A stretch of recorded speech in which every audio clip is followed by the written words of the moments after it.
Welcome back. ಈಗ ಚರ್ಚೆ ಆಗ್ತಿರೋದು ಯಡಿಯೂರಪ್ಪನವರು ರಾಜೀನಾಮೆ ಕೊಟ್ರೆ ಮುಂದಿನ ಸಿಎಂ ಯಾರು ಅಂತ. ಹಾಗಾದ್ರೆ ಯಾರೆಲ್ಲ ಮುಖ್ಯಮಂತ್ರಿ ರೇಸ್ ನಲ್ಲಿದ್ದಾರೆ, ಹೈಕಮಾಂಡ್ ಮಟ್ಟದಲ್ಲಿ ಯಾರ್ಯಾರ ಹೆಸರಿದೆ ಆ ಲಿಸ್ಟ್ ನಲ್ಲಿ, ಅದ್ರ ಬಗ್ಗೆ ಅಂದ್ರೆ ಪರ್ಯಾಯ ನಾಯಕ ಯಾರಾಗಬಹುದು ಅನ್ನೋದ್ರ ಬಗ್ಗೆ ಚರ್ಚೆಗಳಾಗ್ತಿದೆ.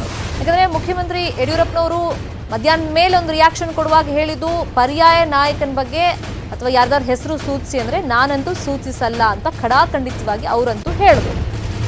ಈಗ ನೆಕ್ಸ್ಟ್ ಸಿಎಂ ಯಾರಾಗ್ತಾರೆ, ಯಾರದ್ದೆಲ್ಲ ಹೆಸರು ರೇಸ್ ನಲ್ಲಿದೆ, ಯಾರ ಆಯ್ಕೆ ಹಿಂದೆ ಏನೆಲ್ಲ ಲೆಕ್ಕಾಚಾರಗಳಿದೆ, ಏನೆಲ್ಲ ಮಾನದಂಡಗಳನ್ನ ಪರಿಶೀಲನೆ ಮಾಡಿ ಹೈಕಮಾಂಡ್ ಯಾರಿಗೆ ಮಣೆ ಹಾಕುತ್ತೆ ಅನ್ನೋ ಚರ್ಚೆ ಆಗ್ತಿದೆ. ಈ ಬಗ್ಗೆ ನ್ಯೂಸ್ 18 ಅಲ್ಲಿ ಎಕ್ಸ್ಕ್ಲೂಸಿವ್ ಸುದ್ದಿಯನ್ನ ನಾವು ಕೊಡ್ತೀವಿ.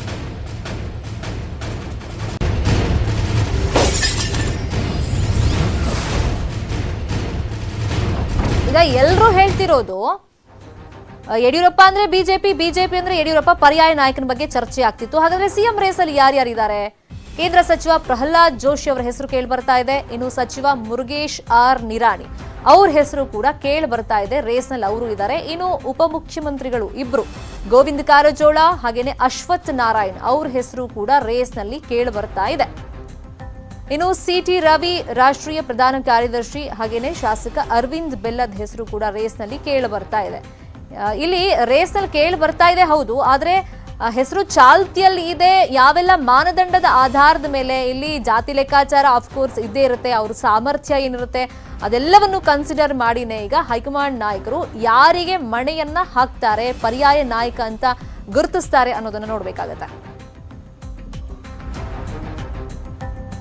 ಈಗ ಸಿಎಂ ರೇಸ್ ನಲ್ಲಿ ಇದಾರಲ್ಲ, ಹೆಸರು ಚಾಲ್ತಿಯಲ್ಲಿ ಇದೆಯಲ್ಲ, ಅವರ ಪ್ಲಸ್ ಮೈನಸ್ ಅನುಭವಗಳನ್ನು ನೋಡೋದಾದ್ರೆ ಪ್ರಹ್ಲಾದ್ ಜೋಶಿ ಅವರ ಪ್ಲಸ್ ಪಾಯಿಂಟ್, ಅನುಭವಿ ನಾಯಕ, ಕೇಂದ್ರದ ಮಂತ್ರಿಯಾಗಿ ಉತ್ತಮವಾಗಿ ಕೆಲಸ ಮಾಡ್ತಾ ಇದ್ದಾರೆ. ಪ್ರೆಸೆಂಟ್ ಕೂಡ ಅದು ಕೂಡ ಪ್ಲಸ್ ಆಗ್ಬಹುದು. ಬ್ರಾಹ್ಮಣ ಸಮುದಾಯದ ನಾಯಕ, ಇಲ್ಲಿ ಜಾತಿ ಲೆಕ್ಕಾಚಾರದ ಆಧಾರದ ಮೇಲೆ ಬ್ರಾಹ್ಮಣರಿಗೆ ಕೊಡಬೇಕು ಅಂತಂದ್ರೆ ಪ್ರಹ್ಲಾದ್ ಜೋಶಿ ಅವರಿಗೆ ಕೊಡಬಹುದು. ಇನ್ನು ಉತ್ತರ ಕರ್ನಾಟಕದ ನಾಯಕ ಅಂತ ಬಿಂಬಿಸ್ಕೊಂಡಿದ್ದಾರೆ. ಲಿಂಗಾಯತ ಶಾಸಕರ ಬೆಂಬಲ ಕೂಡ ಇವ್ರಿಗಿದೆ. ಬಹುತೇಕ ಇದು ಕೂಡ ಇವರಿಗೆ ಪ್ಲಸ್ ಆಗಬಹುದು. ಇನ್ನೊಂದು, ಭ್ರಷ್ಟಾಚಾರದ ಆರೋಪಗಳು ಪ್ರಹ್ಲಾದ್ ಜೋಶಿ ಮೇಲೆ ಇಲ್ಲಿ ತನಕ ಕೇಳಿ ಬಂದಿಲ್ಲ. ಮೈನಸ್ ಪಾಯಿಂಟ್ಸ್ ಏನು?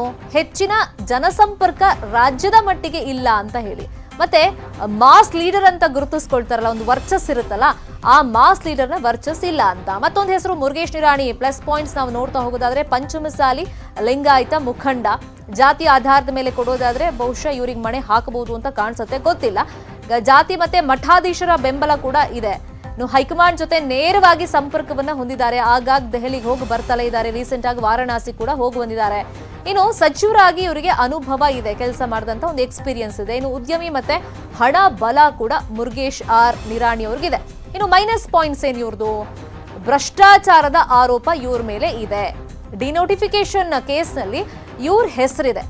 ಯಾವ ಕೇಸ್ ಅದು ಅಂದ್ರೆ 26 ಎಕರೆ ಭೂಮಿ ಸಂಬಂಧ ಇವ್ರದೊಂದು ಕೇಸ್ ಇದೆ. ಇತರೆ ಹಿರಿಯ ಶಾಸಕರಿಂದ ಬಹುಶಃ ಇವ್ರನ್ನೇನಾದ್ರೂ ಸಿಎಂ ಮಾಡ್ತೀವಿ ಅಂತಂದ್ರೆ ಆಕ್ಷೇಪ ವ್ಯಕ್ತವಾಗುವಂತ ಚಾನ್ಸಸ್ ಇದೆ ಈ ವಿಚಾರವಾಗಿ.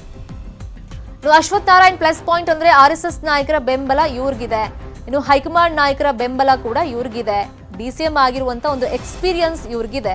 ಅಂದ್ರೆ ಬಡ್ತಿ ಅಂತಂದ್ರೆ ಈಗ ಸಿಎಂ ಹುದ್ದೆ ಸಿಗಬಹುದು, ಗೊತ್ತಿಲ್ಲ. ಯಾವುದೇ ಭ್ರಷ್ಟಾಚಾರದ ಆರೋಪ ಇಲ್ಲ. ಮತ್ತೆ ಒಕ್ಕಲಿಗ ಸಮುದಾಯದ ನಾಯಕ ಅಂತ ಇವ್ರು ಗುರುತಿಸ್ಕೊಂಡಿದ್ದಾರೆ. ಎಲೆಕ್ಷನ್ ಟೈಮ್ ನಲ್ಲಿ ಕೇರಳ ಉಸ್ತುವಾರಿ ಕೂಡ ಇವ್ರಿಗೆ ಹೈಕಮಾಂಡ್ ನಾಯಕರು ಕೊಟ್ಟಿದ್ರು. ಇನ್ನು ಅಶ್ವಥ್ ನಾರಾಯಣ್ ಅವ್ರ ಪ್ಲಸ್ ಪಾಯಿಂಟ್ಸ್ ಆಯ್ತು. ಇನ್ನು ಅಶ್ವಥ್ ನಾರಾಯಣ್ ಅವರ ಮೈನಸ್ ಪಾಯಿಂಟ್ಸ್ ಏನು, ಇವ್ರ ಡ್ರಾಬ್ಯಾಕ್ ಏನು? ಹಾಗಾದ್ರೆ ರಾಜಕೀಯದ ಅನುಭವ ಇವ್ರಿಗೆ ಸ್ವಲ್ಪ ಕಡಿಮೆ ಇದೆ. ಹೇಗೆ ಮಾಸ್ ಲೀಡರ್ ಅಂತ ಇವರು ಗುರುತಿಸ್ಕೊಂಡಿಲ್ಲ ಅಶ್ವಥ್ ನಾರಾಯಣ್ ಅವರು. ಬೆಂಗಳೂರು ಮತ್ತೆ ಮೈಸೂರು ಈ ಭಾಗಗಳಿಗಷ್ಟೇ ಸೀಮಿತವಾಗಿಬಿಟ್ಟಿದ್ದಾರೆ. ರಾಜ್ಯಾದ್ಯಂತ ಏನು ಇವ್ರ ಹೆಸರು ತುಂಬಾ ಪ್ರಚಲಿತದಲ್ಲಿದೆ ಅಥವಾ ಒಡನಾಟ ಇಟ್ಕೊಂಡಿದ್ದಾರೆ, ಆ ತರ ಮಾಸ್ ಲೀಡರ್ ಅಲ್ಲ. ಇನ್ನು ಗೋವಿಂದ ಕಾರಜೋಳ ಪ್ಲಸ್ ಪಾಯಿಂಟ್ಸ್ ನೋಡೋದಾದ್ರೆ ಹಿರಿಯ ಸಚಿವರು, ಅನುಭವಿ ರಾಜಕಾರಣಿ, ಸಚಿವ ಮತ್ತೆ DCM ಎಟ್ ಪ್ರೆಸೆಂಟ್ ಆಗಿದ್ದಾರೆ. ಆ ಎಕ್ಸ್ಪೀರಿಯನ್ಸ್ ಮೇಲೆ ಕೊಡ್ಬೋದು. ಮತ್ತೊಂದು ಜಾತಿ ಲೆಕ್ಕಾಚಾರ ನೋಡೋದಾದ್ರೆ ಗೋವಿಂದ ಕಾರಜೋಳ ಅವ್ರ ವಿಚಾರದಲ್ಲಿ ದಲಿತ ಸಮುದಾಯದ ಪ್ರಭಾವಿ ನಾಯಕ ಅಂತ ಗುರುತಿಸ್ಕೊಂಡಿದ್ದಾರೆ. ಇನ್ನು ಮತ್ತೊಂದು ಪ್ಲಸ್ ಪಾಯಿಂಟ್ ಅಂತಂದ್ರೆ ನಂಬಿಕಸ್ತ, ಮತ್ತೆ ಹೈಕಮಾಂಡ್ ಜೊತೆಯಲ್ಲಿ ಇಷ್ಟು ವರ್ಷಗಳಿಂದನೂ ಒಂದು ನಂಟನ್ನ ಇಟ್ಕೊಂಡ್ ಬಂದಿದ್ದಾರೆ. ಇನ್ನು ಮೈನಸ್ ಪಾಯಿಂಟ್ಸ್ ಏನು? 70 ವರ್ಷ ವಯಸ್ಸಾಗ್ಬಿಟ್ಟಿದೆ. ವಯಸ್ಸು ಜಾಸ್ತಿ ಆದಂಗೂ ಸ್ಥಾನಮಾನ ಕಡಿಮೆ ಸಿಗುತ್ತೆ, ಸಿಗೋದೇ ಇಲ್ಲ ಬಿಜೆಪಿಯಲ್ಲಿ. ಯಡಿಯೂರಪ್ಪನವರು ಒಂದೇ ಎಕ್ಸೆಪ್ಷನ್ ಆಗಿದ್ರು. ಆ ವಿಚಾರವನ್ನ ಇವತ್ತು ಅವ್ರು ಪ್ರಸ್ತಾಪ ಮಾಡಿದ್ರು. ಆರೋಗ್ಯದಲ್ಲಿ ಸ್ವಲ್ಪ ಏರ್ಪೇರ್ ಆಗ್ತಾ ಇರುತ್ತೆ ಗೋವಿಂದ ಕಾರಜೋಳ ಅವ್ರಿಗೆ. ಒನ್ಸ್ ಅಗೇನ್ ಇವರು ಕೂಡ ಮಾಸ್ ಲೀಡರ್ ಅಂತ ಗುರುತಿಸ್ಕೊಂಡಿಲ್ಲ. ಮತ್ತೊಂದು ಪ್ರಚಲಿತದಲ್ಲಿರುವಂತಹ ಹೆಸರು ಅಂದ್ರೆ ಸಿ ಟಿ ರವಿ ಪ್ರಖರ ಹಿಂದುತ್ವವಾದಿ ಸಚಿವರಾಗಿ ಅನುಭವ ಇದೆ, ಕೆಲಸ ಮಾಡಿದ್ದು. ಪಕ್ಷದ ರಾಷ್ಟ್ರೀಯ ಪ್ರಧಾನ ಕಾರ್ಯದರ್ಶಿಯಾಗಿದ್ದಾರೆ ಎಟ್ ಪ್ರೆಸೆಂಟ್.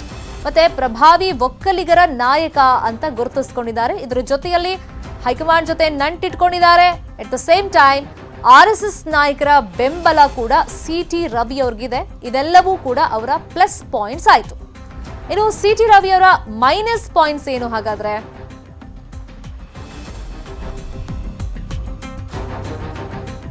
ಮಾಸ್ ಲೀಡರ್ ಅಲ್ಲ. ಸಿ ಟಿ ರವಿ ಅವರು ಉತ್ತಮ ವಾಗ್ಮಿ ಹೌದು, ಮಾತಾಡ್ತಾರೆ ಹೌದು, ಆದ್ರೆ ಮಾಸ್ ಲೀಡರ್ ಅಂತ ಗುರುತಿಸಿಕೊಂಡಿಲ್ಲ. ಎಲ್ಲಾ ಸಮುದಾಯಗಳ ಬೆಂಬಲ ಇಲ್ಲ. ಬಹುತೇಕ ಶಾಸಕರಿಂದ ಇವರು ಅಂತರವನ್ನ ಕಾಯ್ದುಕೊಂಡಿದ್ದಾರೆ. ಇದೆಲ್ಲವೂ ಕೂಡ ಇವರಿಗೆ ಮೈನಸ್ ಆಗಬಹುದು ಅಂತ ಕಾಣಿಸುತ್ತೆ.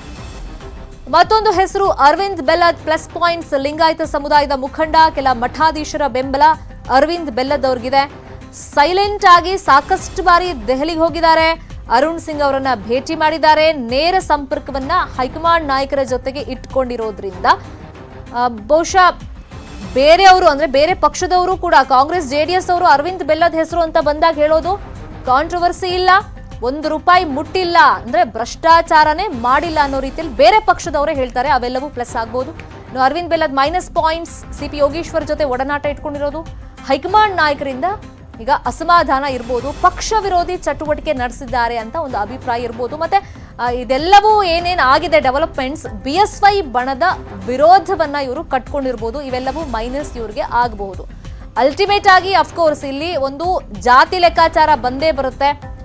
ಯಾರ್ಯಾರಿಗೆ ಬೆಂಬಲ ಕೊಡ್ತಾರೆ ಅನ್ನೋದು ಕೂಡ ಇಂಪಾರ್ಟೆಂಟ್ ಆಗುತ್ತೆ.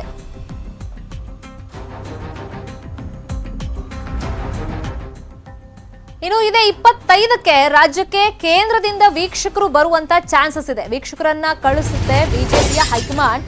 ಇಲ್ಲಿನ ನಾಯಕರನ್ನ ಭೇಟಿ ಮಾಡಿ ಮುಂದೆ ಯಾರಾಗಬೇಕು, ಯಾವ ನಾಯಕ CM ಆಗಬೇಕು ಸೂಕ್ತ ಅನ್ಸುತ್ತೆ, ಅವ್ರ ಕ್ಯಾಪಬಿಲಿಟಿ ಇರ್ಬೋದು, ಜೊತೆಗೆ ಜಾತಿ ಲೆಕ್ಕಾಚಾರ ಇರ್ಬೋದು, ಯಾರನ್ನ ಆ ಸ್ಥಾನದಲ್ಲಿ ಕೂರಿಸಿದ್ರೆ ನೆಕ್ಸ್ಟ್ ಪಕ್ಷ ಅಧಿಕಾರಕ್ಕೆ ತರೋದ್ ನಿಟ್ಟಲ್ಲೂ ಕೂಡ ಹೆಲ್ಪ್ ಆಗುತ್ತೆ. ಅದು ಕೂಡ ಇಂಪಾರ್ಟೆಂಟ್ ಆಗುತ್ತೆ. ಈಗ ಚೇಂಜ್ ಮಾಡಿಬಿಟ್ರೆ ನೆಕ್ಸ್ಟ್ ಅಧಿಕಾರಕ್ಕೆ ತರಬೇಕು ಅಂತಂದ್ರೆ ಒಂದು ಮಾಸ್ ಲೀಡರ್, ಆ ವರ್ಚಸ್ಸಿರುವಂತ ನಾಯಕ ಬೇಕಾಗುತ್ತೆ. ಹಾಗಾಗಿ ಅಳ್ದು ತೂಗಿ ಯಾವ್ಯಾವ ತರ ಲೆಕ್ಕಾಚಾರಗಳನ್ನ ಇಟ್ಕೊಂಡು ಮಾನದಂಡಗಳನ್ನ ಇಟ್ಕೊಂಡು ಈಗ ಹೈಕಮಾಂಡ್ ನಾಯಕರು ಇಲ್ಲಿನ ನಾಯಕರನ್ನ ಆಯ್ಕೆ ಮಾಡ್ತಾರೆ ನೋಡ್ಬೇಕು. ಅದಕ್ಕೋಸ್ಕರನೇ 25ನೇ ತಾರೀಕಿಗೆ ಇಲ್ಲಿಗೆ ವೀಕ್ಷಕರು ಬರ್ತಾರೆ. ಈಗ ಏನ್ ಹೈಕಮಾಂಡ್ ನಿಂದ ಸೂಚನೆ ಬಂದಿರುತ್ತೆ, ಮುಂದುವರಿಕೆಯೋ ಅಥವಾ ಪಕ್ಷ ಸಂಘಟನೆ ಮಾಡ್ಬೇಕಾ, ಯಡಿಯೂರಪ್ಪನವ್ರಿಗೆ ಯಾವ ತರ ಜವಾಬ್ದಾರಿ ಕೊಡ್ತಾರೆ, ಪರ್ಯಾಯ ನಾಯಕನಂತ ಇಲ್ಲಿ ಯಾರನ್ನ ಆಯ್ಕೆ ಮಾಡ್ತಾರೆ, CM ಸ್ಥಾನದಲ್ಲಿ ಕೂರಿಸ್ತಾರೆ, ಅವೆಲ್ಲವೂ ಚರ್ಚೆ ಏನೋ ಜೋರಾಗಿ ನಡೀತಾ ಇದೆ. ಆದ್ರೆ ಹೈಕಮಾಂಡ್ ಈಗ ಬಹಳ ಜಾಣ ನಡೆಯನ್ನ ಇಡಬೇಕಾಗುತ್ತೆ ನೆಕ್ಸ್ಟ್ ಪಕ್ಷ ಅಧಿಕಾರಕ್ಕೆ ಬರಬೇಕು ಅಂದ್ರೆ.